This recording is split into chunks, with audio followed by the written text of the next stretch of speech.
listening to The Review on the OSG Sports Podcasting Network.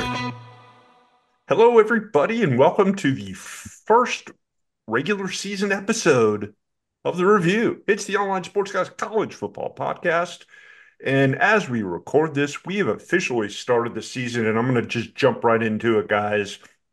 The game everybody is talking about, the first game of the year, kickoff at noon Eastern time here in the States, played in beautiful Dublin, Idaho. Dublin, Idaho. Ireland. Wow. Were you hanging out with a certain tank top wearing guy who might have been overserved earlier in the week? I think Must have been.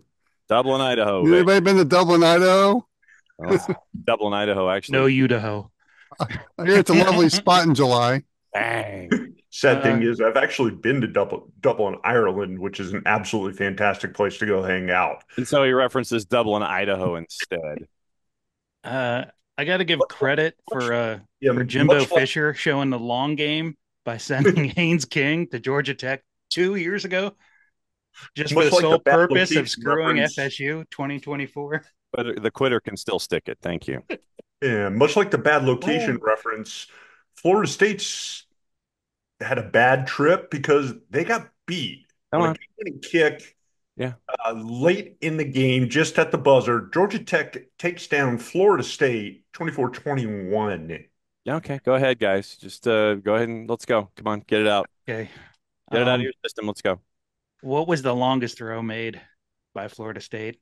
DJ had, I think, 3 over 6 yards in his passing attempts at one point. So, and I know that there were a couple of 15s. I don't think there was a long pass. I don't think there was anything involving any verts or anything like that. So I'd probably say 15 to 20 might have been his longest pass attempt on the day. He's not hurt. I think it was Wilkie who said it in one of the preview episodes. Don't sleep on Georgia Tech. They're not a bad football team. I have not seen a Georgia Tech offensive line that physical and mean in years. Yeah. And they impressed the heck out of me. And that was the reason why Jamal Hayes and Hayes King and Malik Rutherford and all those guys had open spaces to run in. Because that offensive line was doing a good job on a pretty elite defensive line of Florida State's. And so that part of the game, which I thought Florida State had an advantage on, didn't happen because of how Georgia Tech played. So that was a real pleasant surprise for me to see that tough physical offensive line of Georgia Tech. And you see how well that offense runs, especially when you get guys in the open space, and Haynes King's decision-making and knowing when to pull and knowing when to hand off and knowing when to throw. Again, Georgia Tech is on the upside here. And for a team that's got one of the top 5 toughest schedules in the country in Georgia Tech, that just gives them all sorts of momentum.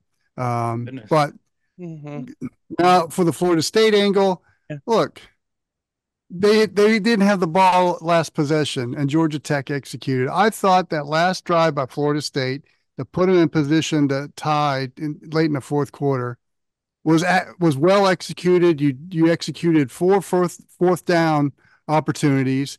You could pick on DJU a little bit. Maybe he was inconsistent with the deep ball and some of his decision making that kind of plagued him at Clemson and Oregon State every now and then came up. But I didn't think he played that bad of a game. And this is to me is the example of the new world of college football, because if Florida State lost this game 25 years ago, back when teams were dependent on the AP poll to get any kind of postseason, then I think you'd be really nervous in Tallahassee right now. But now that we're in the 12-team playoff era, and you're looking at an ACC that'll probably is a 2-bid league, and I can't believe I'm talking about this in college football about bids. Florida State is still in the running for a national championship. They still have a chance to win the ACC, and this is the example of how the new world is going to be in college football. This, to me, is the equivalent of men's basketball if UConn would have lost to Georgia Tech in the Maui Classic. That's kind of what this feels like to me. So all this gloom and doom about Florida State season's over and all this, No, they still got a shot to be in the playoff, and this is an example of how the new world is in college football. It was Oh, it okay. was interesting. We kind of texted a little bit after that game, and we got into a conversation about Mhm. DJU at Florida State, and the thing that I took away from it is there might be a reason that he's on his third school in 3 years. Um, if you're going to be a big time quarterback, you got to win that game, and he certainly didn't seem to be up to the task. I totally disagree. I thought that last drive by Florida State was well executed by DJU. He converted on 2 4th downs and put him in a position to score that tying touchdown. Uh, the big reason why he left Oregon State is because Jonathan Smith went to Michigan State and he didn't want to go to East Lansing, so he found a landing spot in Tallahassee. There may be some valid points there for Clemson, Phil, but I don't think the Oregon State is a little different scenario for DJ Uiagalelei. So uh, I thought that drive was well executed and got put Florida State in to win the tie. Georgia Tech just executed a last second play to win it. Yeah, All I right. mean, Go, Marty. where's the long throw, the lack of long throws? Did they call enough for him to let him actually go for a few? Yeah, that's I probably. thought Phil was I wasn't sure if Phil's internet went bad or if he was just in shock because he was motionless there for a second. Yeah. You know, is it his fault for not being able to hit him, or is it the coach's fault for not calling him? All right, here we go. As the resident alum, I'm gonna drink my tea while he goes. yes, please. That's the lower third, by the way. Yes, please do. Uh, I had concerns from a Georgia Tech perspective. Georgia Tech mauled Florida State on both sides of the ball. You had a running game for Florida State that was as highly touted as it was, and it was by modern day standards of numbers and yardage and things like that, it was non-existent. 31 carries, 98 yards on the day. Roydell Williams had 38 yards rushing. Lawrence Toafili had 32. You had 6 different rushers. You only had 98 yards on the ground all day.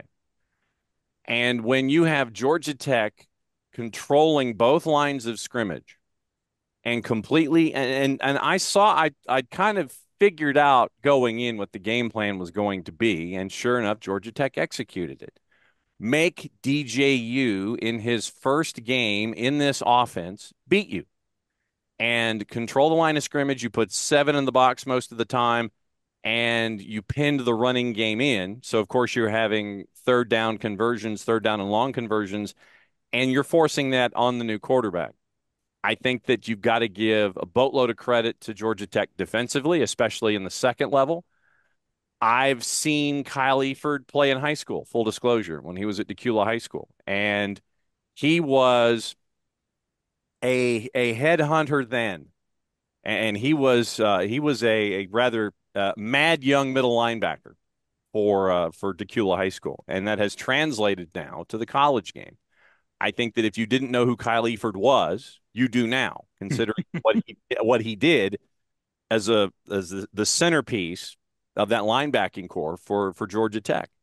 And if I could figure out, watching the line of scrimmage, where the running play was going to go for Florida State, I'm quite sure that Georgia Tech had it figured out before I did when the ball was getting snapped. I give Georgia Tech full credit in this. They came in prepared. They mashed the ball on like I said, on offense and defense. And Brent Key, I think that if a lot of folks were sleeping on Brent Key as a head coach in the ACC, I think that once again, you now know about Georgia Tech, you know about Brent Key, you know about how he wants to dictate play, and they did that. 190 yards of rushing on the day by Georgia Tech, and Haynes King did what he was supposed to do. 5 incompletions on the day, 146 yards passing. Yeah, okay, cool, fine. But that's all he needed to do. He hit the throws when he needed to. The offensive line cleared it out for Jamal Haynes on the day when Jamal had the opportunities to go wide and get the first down conversions and everything. Look, Florida State got beat. I mean, that's it at the end of the day. You got beat. The 15-play drive at the end to tie it was, I think, what a lot of folks are looking for down the line. But you had a new quarterback in his system, in game state, and Georgia Tech got the Duke at the end of the day. So there have been, and, once again, as we are wont to do these days in the land of immediate response. And overreaction. That after the game, after the game, you literally had people calling for Mike Norvell's head. You lose to Georgia Tech. Unbelievable. You lose to Georgia Tech. You should be fired. On the longest of road trips. Yeah. And, first game of the year. Yeah. You can't read anything to it. Mm-hmm. It was an overreaction Saturday and Sunday. It was an overreaction weekend. And people are saying, get Nick Saban off the desk and bring him into coach in 25. I would be more concerned with the offensive and defensive coordinators and the line play and how each blocked. That's where my focus would be. My focus is on the line of scrimmage for Florida State. And as long as they continue to be dominated, there will be issues. It just goes back to what Wilkie said earlier. It doesn't eliminate them from anything at this point. Yeah, that's also a very loud stadium. Yeah. Like, I don't know if you've seen the design of that place, but it's made to acoustically be aggressive. Yeah. Yeah, because it's a soccer acoustically aggressive. I love that's a font right there. Take a look at the shape. Yeah. Everything has a roof going over it. Everything's curved in the corners to focus that sound coming down. I mean, you heard it in the broadcast, and everybody in those stands was tuned up. I mean, I'm watching the game while tailgating at another game. I was watching the broadcasters drink Guinness, so everybody in the crowd was tuned up. I can't remember which guy did it, but they actually handed the camera guy a Guinness. Yeah, it was Joe Test. Joe Test. Joe Test was, give him credit for sharing. Yes, well, and you couldn't quite complete it on the air, and Joe Test takes his sip of Guinness. The Bachelor takes his sip of Guinness. And, I give Joe Test full credit for giving it to the cameraman in front of him to go ahead and finish the Guinness for him. As good as Guinness is here, it's even better there where it comes from. And Joe Test became even more enthusiastic and even more loud as the game went on. I think the cameraman may have handed it back to him. Joe Test is getting ready for his WWE duties. Yeah. So it was dialed up on purpose. So you were getting he had the engine cranking, that's for sure. Yeah, you had WWE Joe Tess out there, especially at the end where insert Irish, Ireland cliche was in his call for the game-winning field goal. So third down efficiency on the day for Florida State, 5 of 12. So Florida State fans, be comforted that you don't play again until Monday night, September 2nd. Yes, Monday Night Football in Tallahassee against Boston College. We're all going to be tuning in. But you've got three of your next games in Tallahassee: BC, Memphis, Cal. Come on, that's 3 wins right there. Then you go to Dallas. Marty will be reporting from Gerald Ford Stadium for FSU and SMU. Should be affordable. Yes. And then you got Clemson to start October. So you've got at least 3, maybe 4 wins after the SMU team I saw Saturday. And Reno, I'd say that's 4 wins right there before you match up against Clemson. Yeah. So again, don't worry, Seminole fans. You're still in the hunt. Good luck on that. Yep. The world hasn't changed. There's some other stuff going on in college football. And in the second half of the show, guys, we'll talk about next week's games along with our favorite segment, College Football on a Budget. Yeah, man. But before we get there, we got a couple of news items to get through. One of them I found very fascinating. We've talked a little bit about realignment, galactic realignment at that. Mm-hmm. And this week, word comes out that UConn has been fishing around and may be interested in joining the Big 12. Oh, no, not more galactic realignment. Color me shocked. I'm just UConn? Just when you thought the Big 12 couldn't have more mediocre programs. Well, and I don't think football's included. Right. Oh, it is, but it's a time release. Yeah. The target date for right now is something like 2031, Good Lord. which is 7 years from now. We're gonna It's forget great that, for women's basketball in the Big yeah, 12. for basketball and everything. Yeah, I mean, but Oh yeah, Utah, UConn, and Kansas. Wow, yeah, I mean it'd be a great basketball game at Fog Allen. that's what you're staring at. But by the time we get to 2031, we will have forgotten this initial conversation. Yeah, will there still be a Big 12 come 2031? Right. The funny part about it is the reason for that kind of a delay is because UConn asked for it as an opportunity for them to expand their football facilities, increase their NIL funding, and get the program up to the standards of what it would take to compete in the Big 12. Wait, you're saying money was the impetus for this discussion to start? No. What? That's not my college football. And what donor base are they gonna draw from? That's the bigger question. O'Higgins' son. Because all those resources are going right into men's and women's basketball. Mhm. And the baseball program at UConn has been a college World Series contender the last few years. So they're now starting to get resources. So where's the dollars that's available to get UConn's football program up to speed? Well, the money they're going to make on advertising for the programs you just mentioned. They're going to fund bringing the football team in, which is backwards, but if it works, it works. Yeah, I mean, stranger things have happened. They could get NIL deals with all the media outlets that Deion won't talk to at his press conferences. Yeah, and speaking of Coach Deion, I was going to get to that a little bit later, but we'll go to it right now. Yeah. Little controversy brewing out there in Boulder as Coach Prime has decided he can't be questioned by a reporter from the Denver Post. I don't want to know about your Boulder's brewing. Okay, Sean Keeler, I saw that. Yeah, and it has to do with basically Keeler's commentary, using some words, non-offensive words to describe Coach Prime, but you left out a car salesman. Yeah. Man, has the act worn stale in Boulder in record time. Well, we'll see how they perform against North Dakota State. But I just think the show is it's stale and old now. When's his son get drafted? After this season. After the season. Okay, yeah. So we won't be revisiting this next year. Oh, I don't know about that. I'm with Phil there. So's he. What I found interesting when I was reading about this is that apparently he has a clause in his contract that allows him to decide who he will and who he won't talk to. Yeah.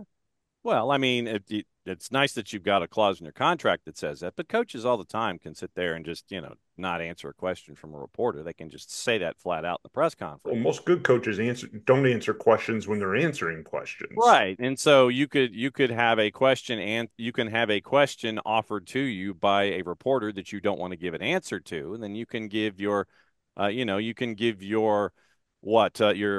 Ponderosa or, Bennigan's salad bar word paragraph, and then you're fine. It's just go full Belichick on him. Yeah. Instead, nobody's saying anything about the talent level at Colorado currently. They're just talking about Deion being petulant during his press conferences. Yeah. So I mean, that's a shame for the kids. Well, but I mean, also for a team that's coming off of a 4-8 season, what you're also doing is you're deflecting any questions away from last year. Over here. Yeah, basically, yeah. It's like the Gilbert Godfrey scene in Beverly Hills Cop, where he's got the ticket in his hand and then he's got the money over here. And it's just like you by the time it's like you're looking at this hand and you're going, oh, what's over here in this hand? And then by the time it's like, I don't know what's over, that's what you do. It is deflection in preparation for a team that's coming off a 4-8 year that had the expectations that it did with the talent level that is there. And so with all of the portaling that is going in and out and all of the expectations that are there, it is deflection to the nth degree. And so you're not focusing on the kids and it's like, oh, you were 4-8 last year. What about, Travis Hunter and Shedeur? That's not where the questions are going. But you talk about them going 4-8 and like it's some sort of disappointment. This was a team that the year before was 0-12. Mm-hmm. Yeah, it was an improvement, but it was a hard fallback from them doing Heisman talk in week Well, yeah, one. the hot start that they had the big The 2-0 start didn't help them. Yeah, and so then you finish the season 2-8, and so they beat a middle TCU team that lost the majority of their talent after their playoff run. Yeah, and then in Fort Worth, and that got the whole thing going, and then the Heisman hype, and then I guess after the 2-0 start, they got ranked in the AP poll, and everybody was thinking, okay, 10-win season, maybe a playoff berth, maybe a big Pac-12 title. Hey, I'm going to go buy some of those sunglasses the coach is wearing. Yeah, exactly. People were buying up their sweatshirts and their T-shirts, and then the roof caved in after that Oregon game. Yeah. And so and that was all she wrote. And it was 4-8, and yeah, they felt like they should have been 12-0. That's why I'm looking forward to Thursday. Yeah, that's probably gonna be the most watched game of those early games. And I mean, and Wilkie, they actually had a 3-0 start because they beat TCU, they beat Nebraska, then they beat Colorado State in double overtime. So they were 3-0. And then they go 1-8 to run the door. I mean, it's literally lose at Oregon, who was number 10, lose at USC, who was number 8, beat Arizona State, which, you should have done anyway. And I think a lot of folks were staring at that 4-2, and you're going, okay, yeah, cool. That's kind of where we thought that they would be. Then lose at home to Stanford in double overtime. Ken, you had a lead in that game, and you should have shut the door in that game. Yeah, that was the game that really we saw the Colorado team kind of implode a bit. Yeah. And not be able to handle pressure situations, and then it just snowballed throughout the season. Yeah, you lose to 3 ranked teams after that: UCLA, Oregon State, and Arizona, and 2 of those were in Boulder. And then you finish by losing at Washington State and getting blown out, and then you lose a tight game to Utah to finish. And so, 3. They played well against Utah too, but this didn't work out. Utah's a much better coach team, maybe. And so you start 3-0, mentally tougher. Yeah, you start 3-0, you go to 4-2, and then you finish, 4-8. So right now, this is deflection to the nth degree. And so, look, I haven't heard any talk about anything on the field with any player at Colorado this year. It's all been focused on Prime and having run-ins with columnists and such. And Jim Trotter from The Athletic, he got his 2 cents in the other day and everything. And everybody's now talking about how he is now coaching and giving press conferences like an individual who is scared. Careful, we're going to get banned. Yeah, well, I'm just saying what other folks are reporting. Coach Prime blocked you would be a Twitter badge of honor, though. Craig James is blocked. Yeah, speaking of accusations. Blocked from Boulder. Speaking of accusations, here's a good one for you guys. There's a bit of a pissing match going on between Miami of Ohio and Alabama after Miami coach Chuck Martin is accused. That wasn't a pissing match. He flat out said he took him. Yeah. Yeah. He cheated. He took him. Yeah.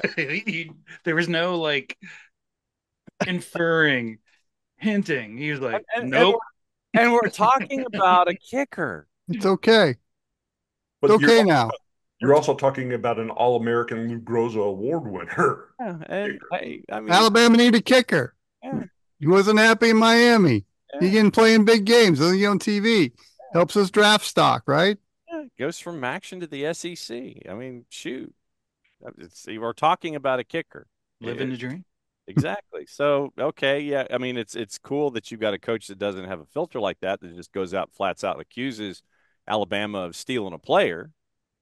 Welcome to the Wild West. That's where we are right now. That hasn't happened before. No, never. It has never happened before. Alabama coach. The only new part of that story is a coach being honest. Yeah. Quiet part out loud. The response from Alabama coach Kalen DeBoer. He entered the portal and we reached out to him. That's how it goes, right? Yeah. So except he said that sentence in the wrong order of how it actually happened. Reached out to him and entered the portal. We reached out. He entered the portal. Did you guys see that there's discussion about cutting down the portal windows, which were right now there are 2 of them. One in December. Portal windows were on ships. Something's definitely sinking. The only part, I got my hopes up. Them saying, "Hey, we the oversight committee." I'm like, okay, you're going to get rid of one of the windows. I'm like, okay, sounds like you're finally getting a hint of what's going on. But we're still going to leave the first one to be during the worst part of the time of the year for it to affect the playoff outcome. It's like, God, do it after the college season is over, not during. Yeah, do it in January. Move it back 30 days. That's all you need to do. Oh, you mean that sweet window where there's no football and nobody has class? Go figure. Jesus. Yes. So hopefully they read the Twitter enough that they'll see that a lot of people are saying, yeah, but slide that back a little bit further. They don't read the Twitter X. No, they don't. No, and you can only believe roughly. It's still Twitter. Get off my lawn.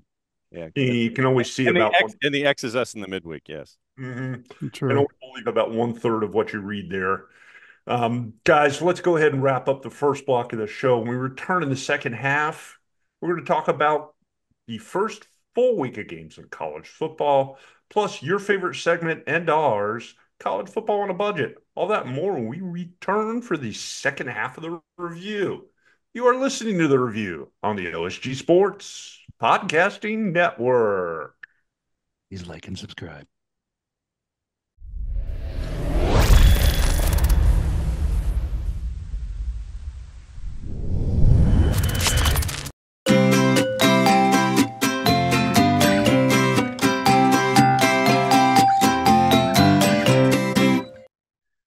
Over here in the OSG Sports side of things, we talk football. FOOTBALL. College football version here with the college football review every single week. But for those of you that like not just football with two O's, but football with a U, FUTBOL, there's the Soccer Down Here Network.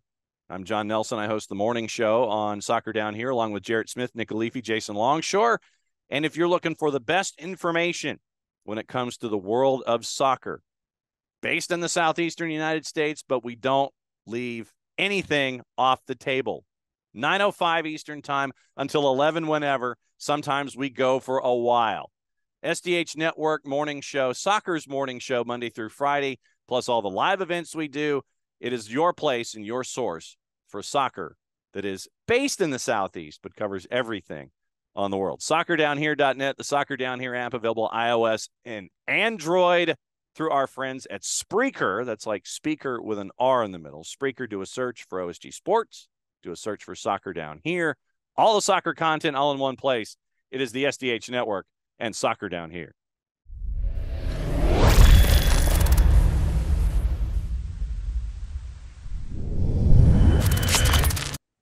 Hello, everybody. You have made it to the second half of the show. Guys, in the first half of the show, we talked about week 0 in college football and some of the interesting games, such as the Florida State loss, Coach Prime, and a few other things. Guys, we got a full week of college football ahead of us, starting on Thursday night. The first full set of games, a lot of them are smaller schools, but there's some interesting matchups there to get things going. The Battle of Utah, Southern Utah at Utah. Utah ranked number 12 going into the season.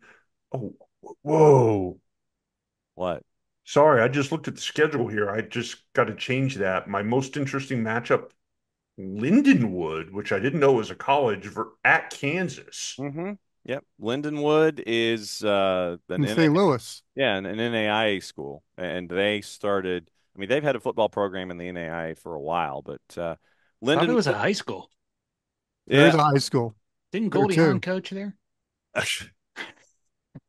Yeah, and Lindenwood over time has graduated from the NAIA to the Ohio Valley. And really? Yeah. So now they are in the OVC, the Big South Ohio Valley, mix of things. And so they're you've heard of everybody, then they come along. They're in the big OVC is where they are. And so FCS school now. Yeah, so the big OVC has Southeast Missouri, who beat North Alabama, Charleston Southern, Eastern Illinois, Gardner-Webb, Lindenwood, Tennessee State, Tennessee Tech, UT Martin, and Western Illinois. So, yeah, the big OVC has Lindenwood as they have worked their way up the ladder. Interesting. Yep. Very interesting. Heyday for Lindenwood. Mm. We talked about Coach Prime and Colorado taking on North Dakota State, a game that they better be really careful about because they could lose that. Ooh, boy.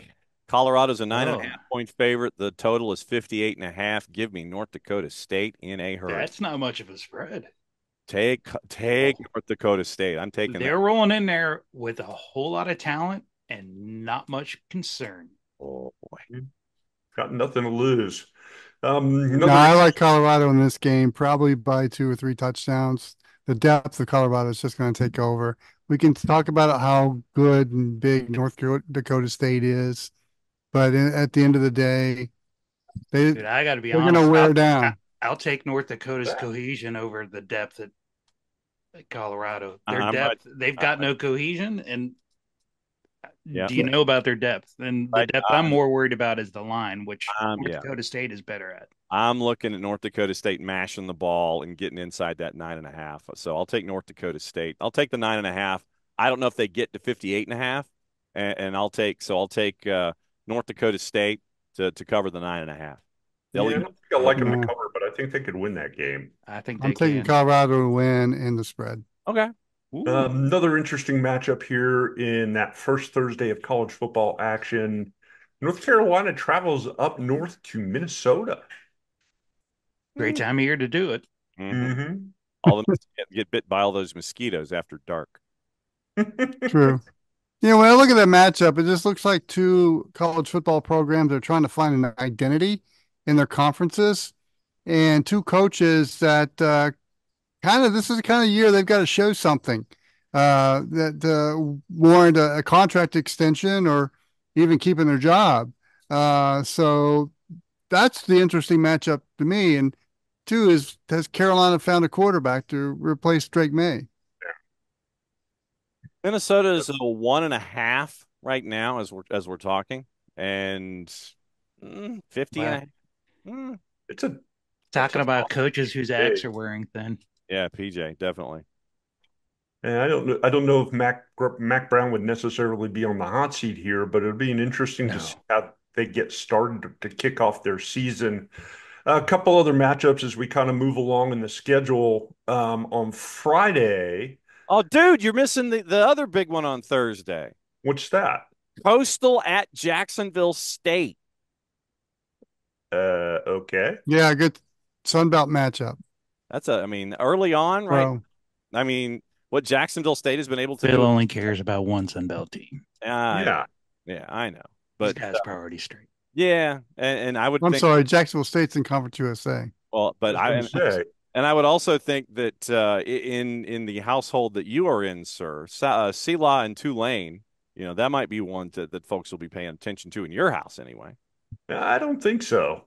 Okay, as you wish. Yeah, I need to get more familiar with Conference USA, seeming that my alma mater is going there next year. Mm-hmm. Yeah, and that Louisiana matchup that John just mentioned, I don't think anybody in Louisiana cares about it, much less people outside the state. Wow, he's hitting that shot early. All right, so didn't Tulane used to be in the SEC back in the day? Back in the day. Back in the day, yes. Back around the turn of the century. Yeah, close. So what was your Friday matchup? Got a couple of directional games. Western Michigan at Wisconsin. Temple opening up Oklahoma. Yeah. OU wins easy. Oklahoma's a 43-point favorite. So yeah. I'll go crazy and say they won't cover. Yeah. And TCU at Stanford, 10:30 game kickoff in Palo Alto at Stanford Stadium. I think that's Palo Alto, isn't it? Yeah. Well, yes. Technically, since it's on campus, they listed as Stanford, California, but yeah, it's Palo Alto. So an interesting matchup with two programs with good reputations in history, neither of whom have had much success the last season or two. Yeah, TCU good schools to get a degree at. Yeah, TCU's 9.5 and 61.5. Yeah, TCU went from being in the national championship game 2 seasons ago to being a mediocre lower level bowl pick all of a sudden. Correct. Then we move on to Saturday. The first game of the day is a doozy. Clemson and Georgia. Noon kickoff here in sunny Atlanta, Georgia. Mm-hmm. 12 p.m. kickoff on ABC at Mercedes-Benz Stadium. We're about to find out what Georgia has and what Clemson has pretty damn quick. I mean, Georgia. Yeah, I mean, I think Georgia doesn't get tested until Texas. I think that right now Georgia's a 13.5 at 49.5. I don't know if teams early are going to cover double digits. I'm thinking that Georgia wins by 10, maybe. And they're not going to show anything. Yeah, this will be getting in the door and getting out of the stadium with your payday. So that's I think Georgia wins. I think it's comfortable, and I think it's a 3.5 hour. I think it's a 3.5 hour walk for Georgia in that one. Yeah, Dabo's going to be more clenched than the ceiling in that stadium. Correct. Yeah, to me, it's for Clemson. It's can they still do the little things to win, and if they do that, it's competitive. Right now, on paper, you really like Georgia by a couple of touchdowns, but look, I think Mercedes-Benz is going to be in a frenzy. And again, home game. First games of the regular season kind of scare me, especially when you get a matchup like this. So I'll have Florida State, Georgia Tech, and this kind of screams at that kind of matchup again in a neutral site. So I give Clemson a pretty good shot of beating Georgia, but at the end of the day, if you had a gun to my head, I would say Georgia's going to win it by 10 points. Yeah. Yeah, at the end of the day, Georgia's got a lot of veteran talent returning, including quarterback Carson Beck, and I think he makes the difference in this game. I look for Georgia to win it fairly comfortably. Yep. Couple of other interesting matchups to start things off. Penn State travels to Morgantown to take on West Virginia Mountaineers. Yeah, Penn State's 8.5 and 51.5 as we're talking. That game's in Morgantown, and this is an old Eastern Independent type of rivalry that really meant something back in the 80s and 90s when they both were independent until Penn State joined the Big Ten. To me, this is the game that Neil Brown needs to win. Yes. To see if he's on the right track with West Virginia. There are going to be a capacity crowd at Mountaineer Field, screaming Mountaineer fans. I see them burning couches at the end of this one, and they pull off the upset. Ooh. A drunken hillbilly hootenanny. Wow. Bold statement there by Brother Wilkie. Wow. Here's your Florida matchup of the day.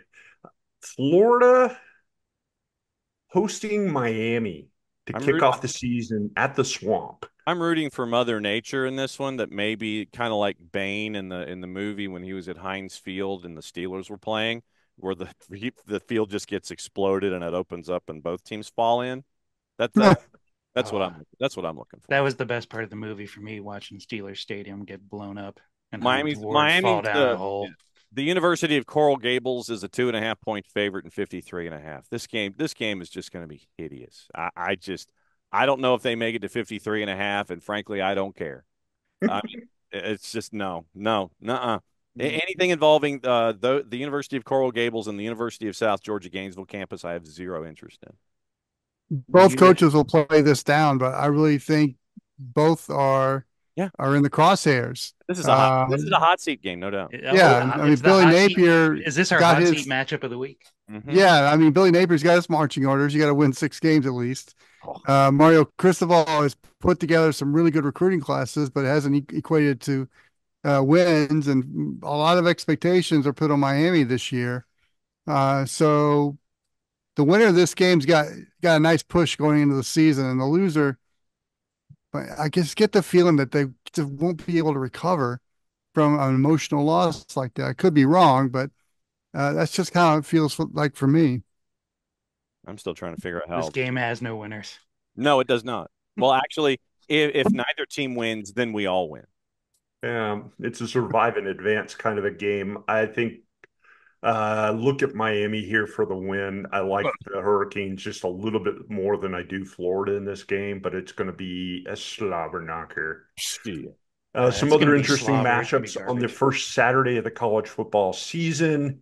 Notre Dame traveling to College Station to take on Texas A&M in prime time. Right. TAMU Ooh. is a 2.5 and 46.5. I love this matchup to begin the Mike Elko era at Texas A&M. But you can You watch know, it for the rest of us. Mhm. we know the success he's had at Duke, Mm-hmm. and you know what he did there. He's got a job to do at Texas A&M. They're definitely going to be tougher. Notre Dame coming into that pit at Kyle Field. Are they going to get weak kneed in the third and fourth quarters? That's the thing. I like A&M in this game, and College Station exploding afterwards. I don't like anybody in this game either. Yeah, I don't care for Notre Dame much, but if they can smack them in the mouth early, that stadium gets quiet. Mm-hmm. Really quickly. If you don't smack them early, then it's a completely different ball game, literally. That is true. Yeah, I like Texas Freeman. Freeman's a good coach, but I don't know if he's going to have him ready for. Yeah, I don't even know which way to call this one. It's going to be how the opening drive goes is going to determine this. Mutually assured destruction would work well for me. It's arguably a toss-up game, really, if you look at it. Texas A&M's underachieved the last couple of seasons. They haven't really done much of anything. And Notre Dame usually doesn't do something stupid till the end of the year. Yeah, but they're also not. And then they lose a bowl game. Not known as a fast starting team. It'll be an interesting matchup. Moving on down the line, defending champion Michigan starts off their season with Fresno State. Wait, do I have an asterisk logo? Yeah, that's not even the easiest cupcake game on the board. It's not even close. There's few of them here. Well, if you go here. I'll give you a sneaky one. Georgia State at Georgia Tech. Del McGee. Ooh, letdown game. Del McGee in his first game as head coach at Georgia State, and those of us here in the Southeast know Del McGee's history and knows how plugged in he is. Mm-hmm. Coming to going up the freeway, the sum total of about 4 miles from his stadium. But it'll take him 45 minutes in traffic. Correct. Yes. So glad to see it's changed since I've moved. Yeah. Nope. So so Georgia Tech coming over from Dublin, Idaho. And by the way, there is no Dublin, Idaho. There are a couple of other D-named cities in Idaho. You're not letting me forget that, are you? No. Let's see. So you got Georgia State and Del McGee in a letdown situation of biblical proportions. And right now, Georgia Tech is a 21.5-point favorite and 57.5. Give me Georgia State in that one because it's going to take at least a quarter and a half for Georgia Tech to get back to where, we're in the Eastern time zone again. And I'll take Georgia State and the points in that one. Predicting the Guinness hangover. Mm-hmm. Absolutely, I am. And for the record, the only D's that I could find that were in the state of Idaho were Dalton Gardens, Driggs. There were a couple of others, but those are the two largest populated. Dover, Downey, Dayton, and Deary. So there's at least a half a dozen D's in the state. Declo. Yeah, moving on to other games. Hey, there's your Derry and I. Sunday, Dietrich, Donnelly. Sunday, we've got a feature matchup. USC at LSU, the Big 12 USC Trojans versus the SEC LSU Tigers. What conference you say USC's in? Big 10. Okay. Yeah, and this one. Yeah, I'm just cannot get used to that. First one, I see a Big 10 patch on their jersey. Yeah, and this one is in Vegas, so that saves saves USC a little bit of grief because if this was a night game in Death Valley, I would have said LSU by more than the 4.5. Right? It's one way to get their alumni to show up, though. Yeah. How does LSU end up becoming the home team in this game? Pay the man. Well, both of them are getting paid. They're going to make a lot of money playing at Allegiant Stadium in Las Vegas. Yeah, so LSU probably got a little more. We're going to make you the home team. No, they get the choice of which color jersey they wear. Of those two teams, home team. of those two teams, which of them actually makes money at home games and which team loses money at home games? LSU makes money at home games. Oh God, yes. USC does not. Yeah. And I'm just waiting for Brian Kelly to do something on social media where he's dressed as Elvis. You know what's going to happen? Will he be on that little spinning wheel? Absolutely, he will.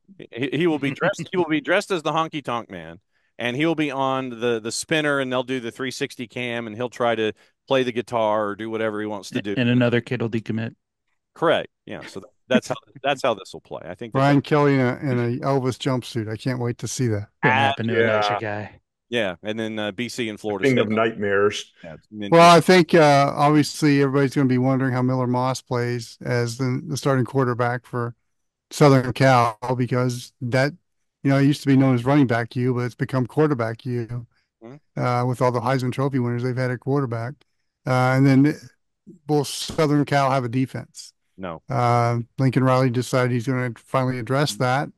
Well, let's see if they can actually make a third down stop. Because they're going to be facing some elite athletes in LSU. He needs to readdress his quarterback development, because that guy they had transfer out couldn't crack the lineup on a much lower tier team. Yeah. And LSU's got to think of it with LSU. They have to replace Jaden Daniels and Malik Neighbors. Yeah. This season. I think they will out athlete USC in this one. I don't know. For sure. And it's 4.5, and so that's an easy run for me. And we talked earlier in the show about the final game of the first weekend of college football action, Boston College at Florida State, also returning from beautiful Dublin, Idaho, or Ireland, depending on Dublin. Yeah, they were returning from. Yeah, that was deliberate, Marty. They returned from Dublin, Idaho, and with the other 8 D-named cities in the actual state of Idaho. But the trip from Dublin, Idaho, back to Tallahassee. Right now there was 17. 50.5 is the total. I don't know if they get to the 17. Maybe they get to 14 or something like that. I don't know if they get. It's BC. Name your score. Yeah. The only intrigue for me. Are you saying Iowa levels of offense output on this one? Out of BC? Yes. I think that out of BC, and I think that's why FSU would have to do most of the legwork to get to the total. The only intrigue for me is Joe Buck and Troy Aikman calling the game. It is Monday Night Football. That's true. Yes, it is. And the NFL doesn't start until the week after. You're going to make me not watch it if that happens. Oh, absolutely. No, it's I've had enough yelling in a season already, so we're good. Guys, we'd be derelict in our duty if we did not get to our favorite segment before we wrap up this episode, and that's college football on a budget. Where if you want to go to catch a college football game and you don't have a whole lot of money to spend, we give you some guidance and tell you where you can go for under 20. Usually under $20. We might need to keep it under $10 this week, guys, because there's a lot of games you can get in cheaply too this week. Let's go with 10. But if you leave comments in the comment section, I can also tell you where to go. Mm-hmm. That is true. Let me make a suggestion for you. Yeah. Sure. Go to Tucson, Arizona as they host New Mexico. They used to play back in the WAC days for the Kit Carson rifle. Ooh. $5 get you in Arizona Stadium in Tucson. Ooh. I think that'd be a good game to watch. Now, New Mexico or Old Mexico? New Mexico. Okay. Well, Old Mexico. They'd probably be playing for a 12-pack of Corona. No, there'd still be rifles involved, though. There's a whole bunch I'm sure there would be. Yes. So there's a bunch of games this week, guys. You can get in for the low price of $2, including Southeast Louisiana at Tulane, Eastern Illinois at Illinois. You're doing them too fast. I can't answer. I want my $2. Marty, let me make a suggestion to you in the Metroplex on Saturday. Head over to SMU to watch them play Houston Christian. $3 to get in. Well, my wife's alumni, so we might actually take that one. Yeah, see, and that they actually had $1 tickets at one point, but they've now the highest. Yes, they were shamed, and then they doubled the price. Yes, the highest low is now $2 or $3, and so that's what you're staring at. I have another suggestion for all of us. Damn, son, what's up? I have another suggestion. A place I might become very familiar with the next 4 years. Mm-hmm. Nevada is at Troy. $9 to get in. That's not bad. Well, that's expensive compared to some of these other games. Oh, I know. That's an expensive Troy game, but I'm buying. Yeah. So You could get into Indiana State versus Purdue for $4. there you go. Wait, where's it at? It's Ross in Purdue. Ross-Ade. Yeah. Okay. I don't know if they've improved that stadium since the last time I was there in the early Probably 2000s, not. but then when the Porta-John is the best bathroom option at a game, Oh wow. avoid the stadium. Wow. Honestly, they had a trough sink and a trough urinal, and I wasn't sure which one was which. And here's another $2 game for you. UConn at Maryland. Ooh. Oh, No. I pass. I'll take that one during basketball season, but not football season. Terrible football. All the way. Yeah. Here's one for you. Yeah. Eastern Kentucky at Mississippi State. $5 to get in at Stark Vegas. Langer. That might be worth it. Can you tell which team apart? They're both maroon and white. That's true. So somebody. Will the field be maroon? I believe Eastern has a maroon field, right? Yeah, this is on the grass at in Stark Vegas, so it would be somewhat one-sided. Let's see. Take the trip out to Seattle for a late night game on Saturday. You can watch Weber State take on Washington for the low price of $5 at Scenic Husky Stadium. That'd be worth that it. trip. That'd be a nice. That's a good environment out there. Yeah, It's on my bucket list of stadiums to go to. Yeah, so I could do that. Yeah, I mean we could. I'll fire up the Weber while watching Weber. There you go. We got grilling references. Absolutely. So no, I think been to Weber State for a football game before. It was 30 years ago. I just remember they had kitty litter on the field. Logan, Utah. Ogden, Utah. Thank you. But yeah, the Houston Christian SMU game at Gerald Ford for $3. That one is really staring at me. But yeah, Idaho. I'm there. I could probably get in free. I got some friends that work over there. Idaho and Oregon for $11. Nevada and Oregon. No, yeah, and I'm gonna pass. But yeah, the $9 for Nevada and Troy, where Troy's 9.5 and 45.5. You saw what Nevada was capable of against SMU, and yeah, that might be some sneaky good football. I'm there. UNLV in Houston at TDECU for $8. All right, is Houston? I heard that they were sticking their nose and other hand gestures towards the NFL, and there's a distinct possibility about them rocking the powder blues a little more this season. Ooh, that'd be awesome. With the Houston Oiler look, I loved it. They kind of gave them the come take it response. Yes. And they are looking at not only doing it for football, but expanding it to other sports. Oh, absolutely. You should do that. Please. Be awesome. But I'll buy that one, especially if they're rocking the powder blues. Yes. Just for the flip side, not that we are going to spend this kind of money, but North Dakota State and Colorado, $95 to get in. That game's in Colorado, right? Yeah, and that's at Folsom Field. Yeah. To get into the game, get in price in Morgantown for Penn State and West Virginia. Over $200. $237 to get into Milan Pusker. Wait, that's in West Virginia? Yeah, it's in Morgantown. Yeah. Who's got $230 that lives in West Virginia? That's you're catering to the I'm folks. making more hillbilly jokes because I'm from Ohio. Yes, the Penn State folks will be the ones paying $237 to get in the door. And they'll have to pay double. Take some notes while you're there. They actually have hotels around that stadium.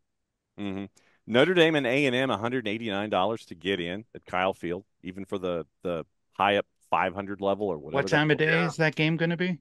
7:30 game. 7:30 prime time Eastern. Okay, so your tailgating will be during the 100-degree part. Absolutely. And yeah, you'll be. People are either going to be very rowdy or people are going to be passed out from sunstroke. Yeah, both. The Lone Star will be flowing. Yes. So, guys, I got to wrap it up. Why? We're on a roll. Is Phil about to be invaded in his own home? Probably. Yes. Oh, wow. The boss actually admitted it on the air. Time to wrap up the first week of the regular season. There was so much to talk about and not enough time. That's the way Hopefully you will get to enjoy the games. There are so many choices, so many things to see. Check. And don't forget to check out the Tupac on the CW. If you can find the CW. For Brother Marty, for Brother Wilkie, and for Brother John, I am Brother Phil. We are the CJ Dub. Yeah, where they get the milk carton out again. We are the OSG Sports College Football Team. Enjoy week one, everybody. College football is officially back. Let the fun begin. Until we see you again next week, have a great one, everybody. Goodbye. Please like and subscribe.